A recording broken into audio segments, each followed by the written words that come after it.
mbiru suñu borom la daal. wóor ci subaar ñu ne am ku ñëw mu ne seen xale yi de am na ku ci jagarta ki tracteur féer ba ñett yi dee nañu ñaari ñu nga fa di blessé boobu lañ bëgg dem foofu ñu fekk gaañu nañu ba ñu muur leen foofu béykat yi waa dëkk yi dal nañu de nga xam ne dañ ko teg rek mbiru suñu borom bu ñu ñëwee dama leen di wax mbiru suñu borom la loolu laa leen di wax ñoo xam nag seen liggéey nag ñoo ko xam waaw ci mbiru suñu borom la moom bari na moom te accident moom li ñuy accident ci tali bi bari na fu bari torop war nañ di góorgóorlu waaw dóor daanu yi moom baax na ci dóor daanu yi baax na ci ñu yaatal tali bi tam tali bi dafa xat tali taseet bi am na torop ñaari oto yu mag sax xëjuñu ci waaw loolu moom baax na bu ñu amoon ay gendarme yoo xam ne mën nañ cee montu ndax fi ñu kiiwoon bu fekkoon ab gendarme mu ngi foofu kon bu bëggee kii muy doo kii di bëgg duglu keneen ki kon dina ko arrêté mu ne ko yow defal ndànk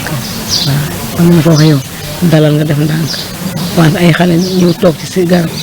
ngay dugle ba dal ci kaw ñoom mbiri yàlla la wante sax gante mu noppi Kole ñoom ñëpp maa leen dalal CI Pour Ndof lañ defee CI ba CM2 ñu doon vraiment xale yu brave aussi nangoo jàng am éducation loolu moo tax ñu nekk ak ñoom durant année yëpp man nag dañ nekkoon sama xarit parce que à chaque fois ñoom dañ doon yendoo parce que Pour Ndof dafa sori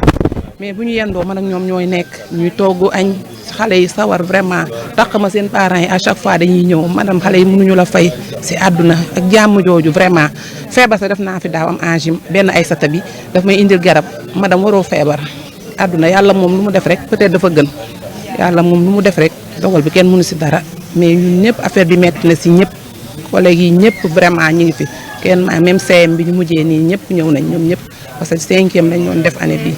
muy lu metti nag waaye sant yàlla rek parce que dogal moom kenn mënu si dara bu waree ñëw de dafay ñëw tu ni ñuy dawee aussi ak tali bi dafa xat xale yi presque amuñu trottoir bu ñuy doxee amuñu sax trottoir dañuy moytu ci ñax yi ngay dugg ak yooyu vraiment yoon bi dafa xat moom vraiment. li fi xew démb mooy benn accident bu métti bi nga xam ne am na fii ci Tassette nekk ci commune bu Tassette mais mu nekk tamit ci village bu Tassette Pël muy suñuy xale yoo xam ne dañoo demoon ci école bi jàngi ba wàcc dox en 100 mètres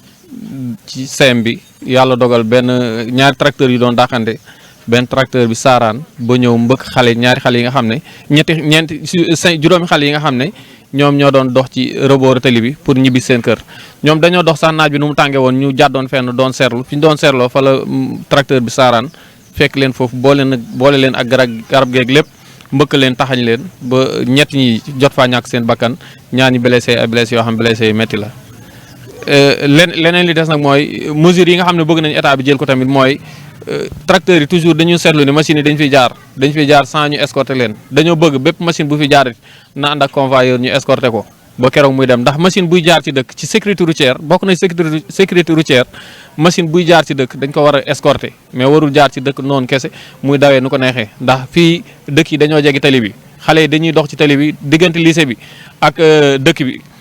nit ñi ci kaw tali bi la ñuy dox ndax amul ay rebord yoo xam ne fa la ñuy war a mën a dox ñuy wax tamit am na loo xam ne ñun dinañ ci dox pour ñu mën a am territoire boo xam ne xëy na nit ñi dinañ gën a bàyyi tali bi mais lii moom xale yi dañoo sori woon tali bi nekkuñu woon sax foo xam ne jegeen tali bi machine bi nga xam ne dafa saaraan ba dem fekk leen foofu mu nekk jëf ñu ñaaw joo xam ne wax dëgg yàlla ñu ngi koy métti na trop nag ñuy masaw suñu mbokk yëpp yi nga xam ne non bu yàggee sax dëkk bi dañuy fippu ndax actuellement nii ñun loolu la ñu wax dañoo wax ne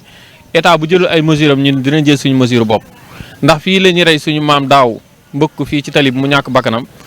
daaw ñu reyaat suñu benn frère muy Samba Ndiaye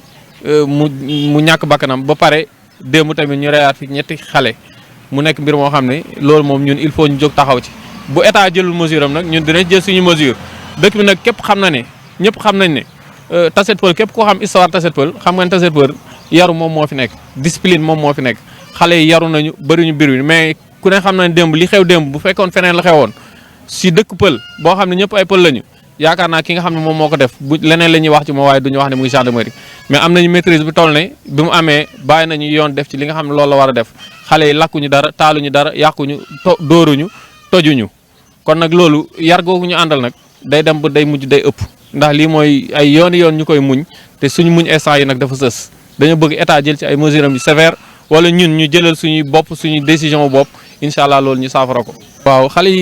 yi ñoom ñi àndoon ñoom ñëpp 5 personnes la ñu woon ñëpp ay jigéen lañu ñoom ñu ngi am diggante 14 ans ba 15 ans ndax ay weer rek lañu magante benn génération la waaw ñi gaañu yëpp ay jigéen la ñett ñoo ci décédé ñaar ñoo ci am ay blessures ñi am ay blessures ñu ngi ci hôpital bi ñu ngi leen di traité ñett ñi ñoo ñàkk seen bakkan ñooñu denc nañ leen démb ci guddi ci ñoom ñëpp tamit nag ay jigéen lañu. waaw métti na nag métti na trop ci parents yi muy ci seen yaay ak seen baay ak ñun ñi seen frères yi mais nag di sant seen yaay ndax am nañu maîtrise wax dëgg yàlla am nañu maîtrise géré nañ ko donte métti na mais métti lu nañ ko ci naqaru xol jooyu xol waaye manifesté wuñ ko benn manifestation boo xam ne caalit da ciy feeñ kon nag loolu wax dëgg yàlla ñun dañ leen ciy sant waaw suite bi daal mooy ñun pare nañu instant yi pour li nga xam ne ñi nga xam ne ñoom ñooy autorités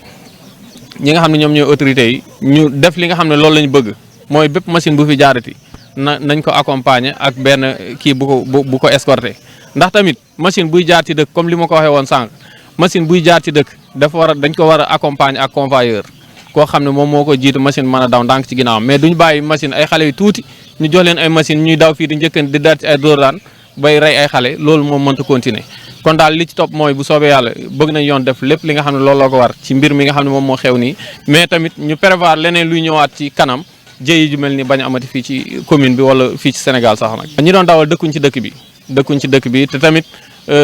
am na ci yoo xam ne ñun mënuguñ cee àddu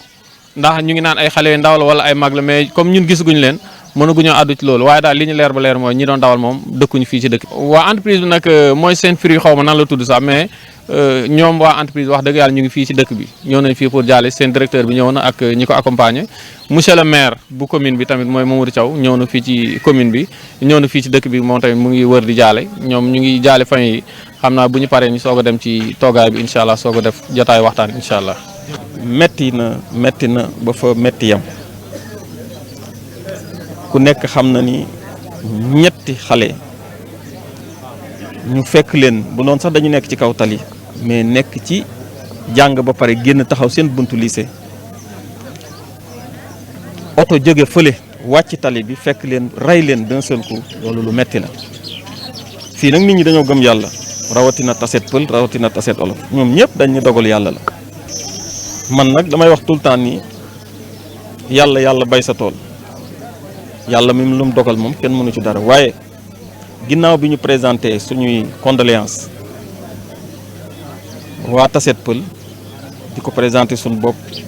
waa commune bi yëpp mais waa Sénégal yëpp parce que ku nekk xam na ni affaire bi mu amee àdduna bi yëpp yëg nañ ko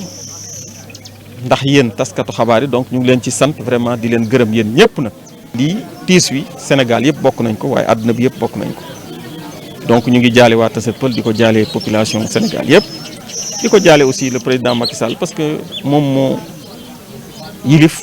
moom moo njaboote waa Sénégal yëpp di ko jaale le ministre de l'éducation nationale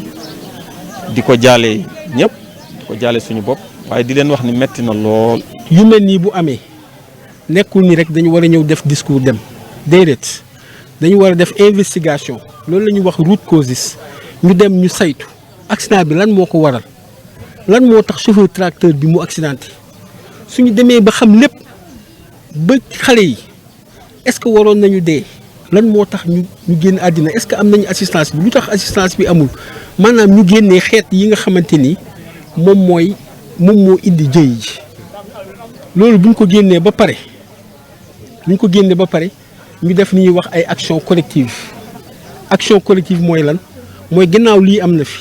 ñun nan la ñu war a taxawee ba lu mel nii du fi mës a amati et là j'interpelle directement la mairie parce que quand on parle de sécurité moi je suis dans les projets xam naa exactement